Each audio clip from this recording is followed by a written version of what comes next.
Hello student, welcome back to my YouTube channel. आज के हम इस वीडियो में 11वीं क्लास के कुछ महत्वपूर्ण क्वेश्चन आंसरों को समझेंगे और उन्हें याद भी करेंगे। यदि आपको ये आंसर याद हो जाते हैं तो प्लीज़ चैनल को सब्सक्राइब कीजिएगा और वीडियो को लाइक भी कीजिएगा।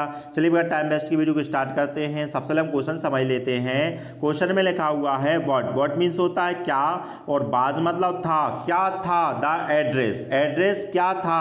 ऑफ मतलब का और किसका, मिसेस डॉर्लिंग का एड्रेस क्या था। ये क्वेश्चन हमसे पूछ रहा है। चलिए तो आंसर को समझ लेते। तो आंसर में लिखा हुआ है द एड्रेस, और किसका, ऑफ मतलब का, मिसेस डॉर्लिंग का जो एड्रेस था ना, वाज मतलब था, कितना था, 46 मार्कोनी स्ट्रीट था। क्या लिखा है, 46 मार्कोनी स्ट्रीट था। चलिए तो सेकंड क्वेश्चन को समझ लेते हैं। सेकंड क्वेश्चन में लिखा हुआ है हाउ मीन्स होता है कैसे या किस प्रकार से। डज हो गई हेल्पिंग वर्ब। द नरेटर, जो नरेटर है इस कहानी की, वो क्या करती है, रिकॉग्नाइज मतलब पहचान लेती है। किसको पहचान लेती है, मिसेस डॉर्लिंग को पहचान लेती है। तो हमको बताना है उन्होंने किस तरह से उनको पहचाना था। चलिए तो आंसर को समझ लेते हैं। तो आंसर में लिखा हुआ है द नरेटर, जो कथा कहान है इस कहानी की, वो क्या करती है, रिकॉग्नाइज मतलब पहचान लेती है। किसको पहचान लेती है, तो लिखा है मिसेस डॉर्लिंग को वह पहचान लेती है। कैसे पहचान लेती, तो लिखा है वाई मतलब के द्वारा, काय के द्वारा, द ग्रीन स्वेटर के द्वारा पहचान लेती हैं। कौन सी स्वेटर के द्वारा, तो लिखा है सी वाज, वह थी, और क्या थी, बेयरिंग मतलब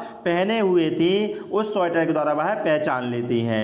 अब इस स्वेटर के द्वारा वो कैसे पहचान लेती, तो लिखा है विच मतलब जो, बिलोंग मतलब थी, किसकी थी, टू द नरेटर्स की मदर की थी, इसलिए वह उसको पहचान लेती हैं। क्या लिखा हुआ है, कैसे पहचान लेती हैं, बाय द ग्रीन स्वेटर के द्वारा पहचान लेती हैं। कौन सी ग्रीन स्वेटर, जो लिखा है सी वाज बेयरिंग, जो वह पहने हुए थी। अब इस स्वेटर के द्वारा ही क्यों पहचाना था, लिखा है विच मतलब जो, बिलोंग मतलब थी, किसकी थी ये स्वेटर, नरेटर्स की मदर की थी, इसलिए वह मिसेस डॉर्लिंग को पहचान लेती हैं।